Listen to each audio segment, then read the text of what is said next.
Hello, আমার নাম সাইদুর মামুন খান এবং আমি ইলান্সে কান্ট্রি ম্যানেজার হিসেবে কাজ শুরু করছি। বেসিক্যালি আজকে আমাদের একটা প্রেস কনফারেন্স ছিল যেখানে আমাদের ইলান্সের অফিসিয়াল লঞ্চিং আজকে হলো। অফিসিয়াল লঞ্চিং বলতে আমরা আসলে প্রথমবারের মতো অ্যাজ এ ফ্রিল্যান্সিং বা একটা অনলাইন প্ল্যাটফর্ম হিসাবে প্রথমবারের মতো আমরা বাংলাদেশে ফিজিক্যালি কাজ শুরু করব। আমাদের প্ল্যানিংয়ে বলতে গেলে এখন আমাদের এখানে একটা অফিস নিয়ে আমাদের দেশে ফ্রিল্যান্সার থেকে হেল্প করা, এখানে বিভিন্ন ওয়ার্কশপ করানো, এগুলোর একটা অফিসিয়াল অ্যানাউন্সমেন্টের জন্য আজকে আমাদের একটা প্রেস কনফারেন্স হলো। আর বেসিক্যালি ইলান্স সম্বন্ধে বলতে গেলে বা আমাদের প্ল্যানিং যদি কিছু বলতে চাই, আমাদের আসলে বাংলাদেশে যে ফ্রিল্যান্সিং মার্কেটটা আছে এটা একটা হিউজ মার্কেট এবং খুবই গ্রোয়িং একটা মার্কেট। আমাদের দেশে প্রচুর তরুণ দেখতে পাচ্ছে তাদের মেধা কাজে লাগিয়ে অলরেডি মার্কেটে চলে আসছে এবং খুব ভালো করছে মার্কেটটাতে। এবং এখনও অনেকে আছে যারা হচ্ছে কি আসতে চাচ্ছে বাট সঠিক গাইডলাইনটা পাচ্ছে না, এবং গাইডলাইন পাওয়ার জন্য কোনো অথেন্টিক কোনো সোর্স তারা পাচ্ছে না। তারা দেখা যাচ্ছে হয়তো কোনো বড় ভাইকে জিজ্ঞেস করছে, কেউ হয়তো জাস্ট একটা ট্রেনিং ইনস্টিটিউটে যাচ্ছে। সো তাদেরকে একটা সঠিক ওয়েতে যে কীভাবে কাজ করলে অ্যাকচুয়ালি ইন্টারন্যাশনাল মার্কেটে একটা ভালো সাকসেসফুল ক্যারিয়ার করা যায়, সেটার জন্য এখন আমাদের মেইন প্ল্যানিং, এবং এটার জন্যই আমি আছি এখন থেকে ইলান্সের কান্ট্রি ম্যানেজার হিসাবে।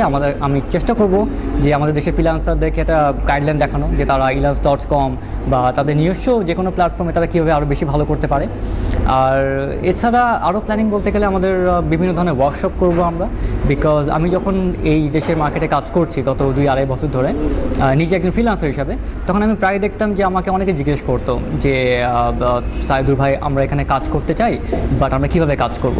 আমার একার পক্ষে বা আমার নিজের পার্সোনাল ব্যানারে তাদেরকে একটা সঠিক ওয়ে সবাইকে দিয়ে বেড়াবো আমি বা দিয়ে একটা স্প্রেড করবো, এটা আমার জন্য পসিবল ছিল না। তো এটার জন্য একটা ব্যাকআপ দরকার ছিল, যে কোনো ফ্রিল্যান্সারদের জন্য একটা ব্যাকআপ দরকার হয়। তো আমার এখন ইচ্ছা যে আমাদের যেটা ইচ্ছা সেটা হচ্ছে গিয়ে বাংলাদেশে এই ফ্রিল্যান্সিংটাকে সঠিকভাবে করার যে ওয়েটা সেটা যতখানি সম্ভব ছড়িয়ে দেওয়া।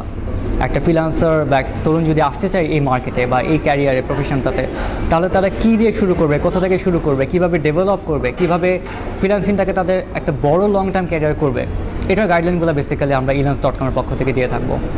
আর এছাড়া লোকাল সাপোর্ট তো আছে, যারা আমাদের এক্সিস্টিং ইলান্স ইউজার আছে বাংলাদেশে, তাদের জন্য আমি একটা চোখ এবং কান এবং মুখ হিসাবে বলতে পারেন। আমাদের দেশের ilans.com ইউজারদের যদি কোনো ধরনের ফিডব্যাক থাকে ilans.com-এর জন্য, বা তাদের যদি মনে হয় যে এই ওয়েবসাইটটাতে বা আমাদের এই সিস্টেমটাতে কোনো একটা ফিচার থাকলে তাদের জন্য সুবিধা হতো, সেটা পেমেন্ট নিয়ে হোক বা সেটা তাদের অ্যাকাউন্ট নিয়ে হোক বা সেটা তাদের ডেভেলপমেন্ট নিয়ে হোক, তারা আমার কাছে এসে বলবে এবং আমার দায়িত্ব হবে বাংলাদেশি সকল ফ্রিল্যান্সারদের পক্ষ থেকে এটা ilans.com-এর কাছে পৌঁছে দেওয়া এবং এটা নিয়ে আমার এন্টায়ার টিম নিয়ে কাজ করা, যে কীভাবে আমরা এটাকে আরও ডেভেলপ করতে পারি, কীভাবে আমরা ফ্রিল্যান্সারদেরকে আরও সাপোর্ট দিতে পারি। আর এমনিতে আমাদের কার্যক্রমগুলো ছড়ানোর জন্য তো অনেক ওয়ে আছে, যেমন আমরা প্ল্যান করছি যে বিভিন্ন বড় বড় রিজিয়নে একজন ফ্রিল্যান্স মোবিলাইজার হায়ার করব। মোবিলাইজারদের বেসিক্যালি কাজ হবে তাদের যার এরিয়াতে একটা লোকাল ইভেন্ট বা ওয়ার্কশপ বা সেমিনার করা, যাতে শুধু আমি না, তারাও আমাদের পক্ষ থেকে সব জায়গাতে কথাগুলো ছড়িয়ে দিতে পারে। এছাড়া আমরা অফিসিয়ালি সোশ্যাল মিডিয়াতে, বিশেষ করে ফেসবুকে, আমাদের একটা অফিসিয়াল পেজ বা গ্রুপ খোলার চিন্তা করছে, যেখান থেকে মানুষ ইলান্সের একদম অথেন্টিক নিউজ পাবে। আমাদের ইলান্সে যত ধরনের নিউজ থাকবে বা আপডেট থাকবে আমরা সেই গ্রুপের মাধ্যমে সবাইকে ছড়াবো। আর একটা বড় একটা সমস্যা ছিল আমাদের দেশে, যে আমাদের দেশের ঠিক না, আমাদের যে ফ্রিল্যান্সিং যে ওয়েবসাইটগুলো আছে অথেন্টিক, সেগুলোতে একটা প্রবলেম ছিল যে সেখানে সাপোর্টটা শুধু ইংলিশে দেওয়া হতো। এবং সত্য কথা বলতে গেলে কি, আমাদের মাতৃভাষায় বুঝতে অনেক সুবিধা হয় যদি কোনো কিছু ওখানে এক্সপ্লেন করা হয়। তো এই জন্য আমাকে হায়ার করা, যে এই যে বিশাল যে একটা মার্কেট ফ্রিল্যান্সারদের, এবং যে এই যে এত 2 মিলিয়ন পিপল কাজ করছে বা পুরো কান্ট্রি ওয়াইজ আমাদের দেশে তো আছে মোটামুটি বলা যায় যে প্রায় 1 লাখের কাছাকাছি ফ্রিল্যান্সার। তো এদেরকে তাদের মতো করে আমাদের নিজস্ব ল্যাঙ্গুয়েজে নিজেদের মতো করে বোঝানোর জন্য আমার কাজটা এখানে। তো আমাদের চেষ্টা থাকবে যে ilans.com যে ইউজার আছে তাদেরকে যত ধরনের সাপোর্ট দেওয়া যায় সেটা দেওয়ার পাশাপাশি বাকি যে ফ্রিল্যান্সার আছে বা যারা আসতে চায় তাদেরকে যত ধরনের গাইডেন্স বা বলেন বা তাদেরকে ওয়ে দেখানো বলেন, এই সবগুলো আমরা দিয়ে থাকবো এখন থেকে। তো এরকম কিছু প্ল্যানিং নিয়ে আজকে থেকে আমাদের কার্যক্রম শুরু হলো। আমরা হোপফুলি খুব তাড়াতাড়ি একটা লোকাল অফিস স্পেসও নিয়ে নিব, যেখানে এসে মানুষজন আমাদের সাথে সরাসরি কথা বলতে পারবে। আর ফেসবুকে আমাদের অফিসিয়াল গ্রুপের মাধ্যমে যোগাযোগ তো হবেই। তো এভাবে শুরু করছে। আমরা আশা করছি যে আস্তে আস্তে নেক্সট 7 বছর ধরে বা আরও যত সময় লাগে এই কান্ট্রির এই যে মার্কেটটা, যারা এখন ilans.com 7 নম্বরে আছে, এটাকে 1 নম্বরে তুলে নেওয়ার টার্গেট নিয়ে আমরা এখন থেকে কাজ করা শুরু করবো। আসলে ইলান্স বাংলাদেশে আসার রিজনটা আসলে অতটাই হওয়া উচিত যে অন্য কোম্পানিগুলো আসার যে রিজন হওয়া উচিত, বিকজ আমাদের দেশটা গত 2009 থেকে নিয়ে 2012 পর্যন্ত এত গ্রো করেছে যে আসলে কেন আসেনি অন্য কোম্পানিগুলো, এটা একটা বড় একটা ধাঁধার মতো হয়ে গেছে। আমি নিজে একজন ফ্রিল্যান্সার ছিলাম এত বছর, এবং আমি নিজেও এক্সপেক্ট করতাম যে কোম্পানিগুলো আসুক, বাট আসেনি কেন তা বলা হচ্ছে না। বাট আমরা মনে করি যে যেভাবে ফিলিপিনো আউটসোর্সিং মার্কেটে ডেভেলপ করেছে, যেভাবে ইন্ডিয়ান মার্কেটে ডেভেলপ করেছে, আমাদের দেশের মার্কেটটা অনেক ট্যালেন্ট থাকার পরও এতদিন কোনো সাপোর্ট পায়নি, এবং এটা তাদের পাওনা ছিল। তো এটা আসলে ইলনেস.com থেকে প্রথমবার ভালো মতো নোটিস করা হয় যে এখানে একটা গ্রোয়িং মার্কেট আছে, এখানে ইয়াং জেনারেশন খুবই ইন্টারেস্টেড, তাদের শুধু একটা গাইডলাইন দরকার। এটা রিয়েলাইজেশন থেকে আসলে আমাদের এখানে কাজ করা শুরু। ইলান্সের হেডকোয়ার্টার হচ্ছে গিয়ে ক্যালিফোর্নিয়াতে, সেকেন্ড হেডকোয়ার্টার হচ্ছে গিয়ে ইউরোপের নরওয়েতে, বা তারপর প্রথমবারের মতো পুরো কান্ট্রিতে প্রথমবার অফিস নেওয়া হচ্ছে বাংলাদেশে। তো মানে এশিয়াতে বলতে পারেন প্রথম, even south Asia plus Asia পুরো জায়গাটাতে ইলান্স প্রথমবারের মতো বাংলাদেশে শুরু করছে, বিকজ আমরা মার্কেটটাকে এতটাই পটেনশিয়াল মনে করি আমরা এখানে।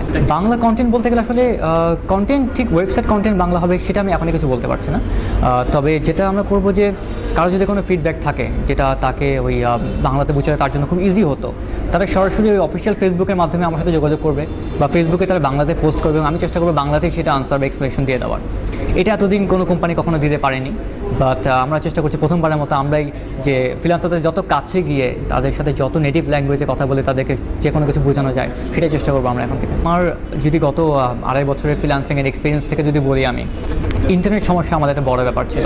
আমার সত্যি কথা বলতে গেলে কি, আমার ইন্টারনেটের জন্য আমি আমার লোকেশন চেঞ্জ করতে বাধ্য হয়েছি, বিকজ আমার প্রচুর ক্লায়েন্ট আসছিলো, প্রচুর কাজ আসছিলো, বাট আমার সেরকম সাপোর্ট ছিল না, ব্যাকআপ ছিল না ইন্টারনেটে। এটা একটা বড় ইস্যু।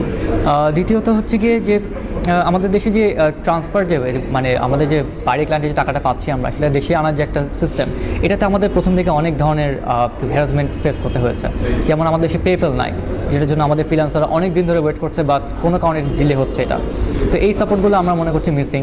তাছাড়া হচ্ছে গিয়ে যদি কারো পেমেন্টে কোনো প্রবলেম হয়, সেক্ষেত্রে কাকে কন্ট্যাক্ট করবে বাংলাদেশে বা এই রিজিয়নে, সেটা একটা অপশন ছিল না আমাদের হাতে।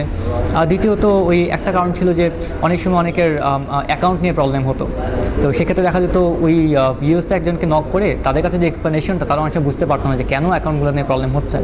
তো আমি একজন ফ্রিল্যান্সার হিসাবে আমার পেমেন্ট নিয়ে প্রবলেম ছিল, ইনফ্রাস্ট্রাকচারে আমার ইন্টারনেট নিয়ে, ইলেকট্রিসিটি নিয়ে প্রবলেম ছিল। তো এই প্রবলেমগুলো আসলে এই প্রবলেমগুলোর মধ্যে যতখানি কভার দেওয়া যায় আমাদের পক্ষে, ইলান্সের পক্ষ থেকে আমি সেটা দেওয়ার চেষ্টা করবো। যেগুলো আমাদের হাতে নাই, যেমন ইলেকট্রিসিটি, এটা আমাদের হাতে নাই, ইন্টারনেট ইনফ্রাস্ট্রাকচার এটা আমাদের সরাসরি হাতে নেই, বাট চেষ্টা করবো যে কনসার্ন পিপল যারা আছে তাদের সাথে কথা বলে এই জিনিসগুলো কতখানি ডেভেলপ করা যায়, ফ্রিল্যান্সারদেরকে কতখানি সাপোর্ট একটা দেওয়া যায় আমরা চেষ্টা করবো।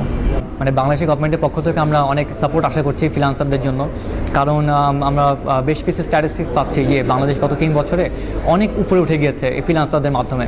আমাদের যে সফটওয়্যার এক্সপোর্টিং যেটা মার্কেট আছে বিশাল অলরেডি আছে, তাদের প্রায় কাছাকাছি চলে যাওয়ার মতো পটেনশিয়াল আমাদের দেশে আছে।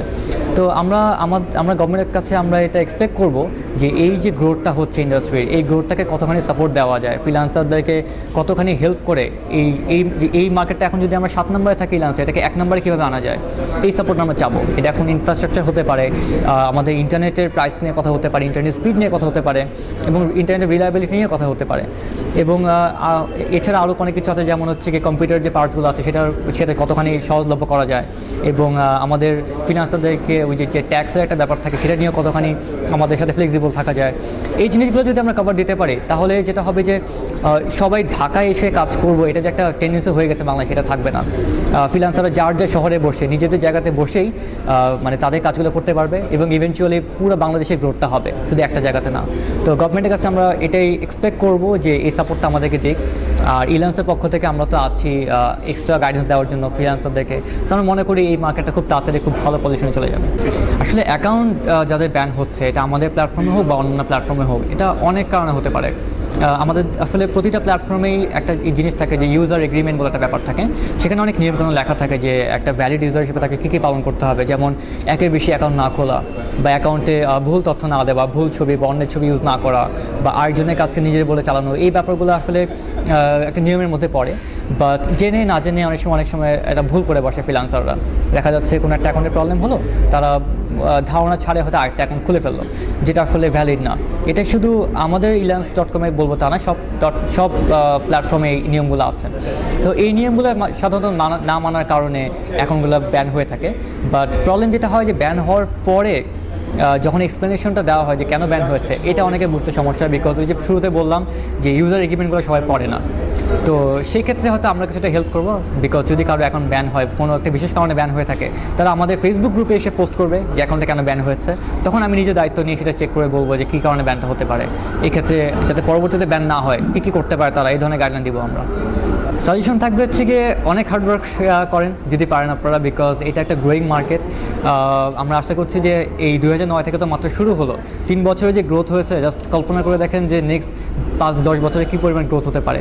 তো এখন থেকে যদি আপনারা ডেডিকেশনের সাথে এবং ধৈর্যের সাথে এই মার্কেটে ঢুকে যেতে পারেন, আজকে থেকে 10 বছর পর আপনারা প্রাউডলি বলতে পারবেন যে এই মার্কেটটার প্রথম দিককার উদ্যোক্তাদের মধ্যে আপনারা একজন ছিলেন। তো আমার সাজেশন থাকবে যে আপনারা সম্পূর্ণ সততার সাথে কাজ করেন, সম্পূর্ণ অনেস্টি নিয়ে এবং ডেডিকেশন নিয়ে কাজ করেন। সাফল্য আসবে, সবারই আসছে যারা কাজ করেছে এবং আপনাদেরও আসবে। আসলে আমি নিয়ে আসছি সেটা ঠিক বলা যাবে না, বিকজ elance.com-এর ম্যানেজমেন্টের পক্ষ থেকে এটা অনেক দিনের রিয়েলাইজেশন ছিল যে একটা গ্রোয়িং মার্কেটটাকে কীভাবে সাপোর্ট দেওয়া যায়। এবং এটার জের ধরে আসলে তারা বেশ কিছুদিন ধরে চিন্তা করছিল একটা কান্ট্রি ম্যানেজার হায়ার করে লোকালি কিছু করা যায় কিনা। তো আমার এই লাইনটাতে আসলে ইভেন্ট ম্যানেজমেন্ট বা হচ্ছে কি প্রফেশনালি একটা মার্কেট ডেভেলপমেন্টের, যেহেতু আমার পড়াশোনা বিজনেস ব্যাকগ্রাউন্ডে ছিল, তো বিভিন্ন ধরনের ওই রেফারেন্সে এবং অ্যাপ্লিকেশনগুলো দেখে দেখে হয়তো আমার লিঙ্কটা হয়ে যায় ইলান্সের সাথে। তো আমি মাস 2 আগে যখন প্রথমবার জানতে পারলাম যে তারা কান্ট্রি ম্যানেজার হায়ার করছে, তো আমি প্রথমে অ্যাপ্লাই করলাম। অ্যাপ্লাই করে যখন প্রথম যোগাযোগটা হলো, আমি বললাম যে আমি ইন্টারেস্টেড এবং এই সাপোর্ট দিতে পারবো। বাকিটা তো ফর্মাল প্রসেস একটা কোম্পানিতে যাওয়া হয়। আমি আমার আইডিয়াগুলো শেয়ার করলাম যে আমাদের দেশের মার্কেটটা কেমন, কী করলে ভালো হয়। তারা তাদের elance.com-এর পক্ষ থেকে আইডিয়াগুলো শেয়ার করা হলো যে তাদের প্ল্যানিং কী। এবং যখন দেখলাম যে সবগুলো প্ল্যানিং এক জায়গাতে মিলে যাচ্ছে আমাদের, তখনই আমাদের ফাইনালি মনে হলো যে না, এবার অফিসিয়াল কার্যক্রম শুরু করার এখন একটা রাইট টাইম। তো এভাবে আসলে শুরু। আমার কাজ অফিসিয়ালি এই মাস থেকে শুরু, অ্যাকচুয়ালি আজকে থেকে আমার অফিসিয়ালি কাজ শুরু। আর যদি বলি লোকাল অফিস নিয়ে কাজ করা, এটা আমার প্ল্যানিংয়ে আছে যে ডিসেম্বর বা জানুয়ারির মধ্যেই হোপফুলি আমরা একটা লোকাল অফিস নিয়ে আমাদের কাজ শুরু করব। বাট এর মধ্যে থেকে আমি এখনই কাজ শুরু করে দেবো ফেসবুক এবং আমার অন্যান্য কমিউনিটির মাধ্যমে, যেখানে আমি বিভিন্ন ফিডব্যাক কালেক্ট করবো ফ্রিল্যান্সারদের কাছ থেকে। তাদের কীভাবে হেল্প করলে ভালো হয় সেগুলো জানবো আমি, জেনে এই ব্যাপারে আমার যা যা করার আছে আমি সব করবো। সো কার্যক্রম এখন থেকে শুরু হয়ে যাচ্ছে, অফিস হোপফুলি ডিসেম্বর বা জানুয়ারির মধ্যে। অ্যান্ড প্রিয়.com-কে অনেক ধন্যবাদ আজকের এই ইভেন্টটা কভার করার জন্য এবং এখানে আসার জন্য। এবং হোপফুলি প্রিয়.com-কে আমরা সবসময় আমাদের পাশে পাবো এবং ফ্রিল্যান্সারদের যে একটা মার্কেট আছে বা একটা কমিউনিটি আছে আমাদের এখানে, সেটা আরও বেশি স্ট্রং করার জন্য প্রিয়.com-কে আমরা অলওয়েজ আমাদের পাশে থাকার জন্য এক্সপেক্ট করব। ধন্যবাদ সবাইকে।